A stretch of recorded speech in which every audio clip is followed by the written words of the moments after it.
Hi and welcome to another video by me, FlowJoe. Today we are going to be looking at the PowerAutomate add function. So let's say you just want to combine the ages of two people. You want to add them. So we have the age of 28 and the age of 33 in two separate variables. They are integer variables.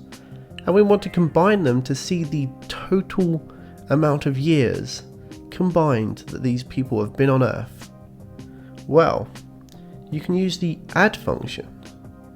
So rather than doing 28 plus 33, we're going to then pass the two variables into the add function. So we open the add function with the parentheses, pass in variable 1, comma, and variable 2. And then what we do is we get a return an integer number of 61. And this is how you do addition on PowerAutomate. So let's go in to PowerAutomate and take a look.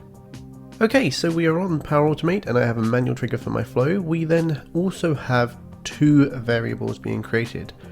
We have user 1 age and user 2 age. They are both integer types. One has a value of 28, one has a value of 33. Now we're going to use the compose action and the add function to get the total number of combined years that these people have been on the great planet Earth.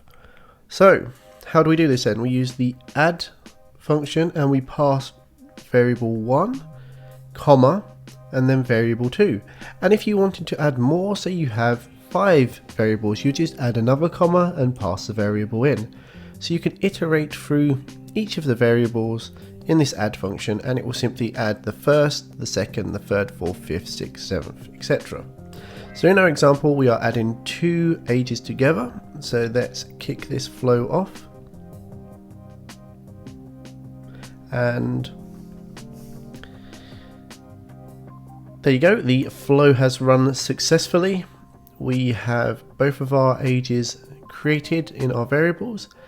And we get the result of 61 because that is how you do addition in PowerAutomate. That's it from me, FlowJoe. Check out my blog at flowjoe.io for more guides on the Power Platform, and don't forget to subscribe to my YouTube channel and hit that like button if you enjoyed the video. Thanks for watching.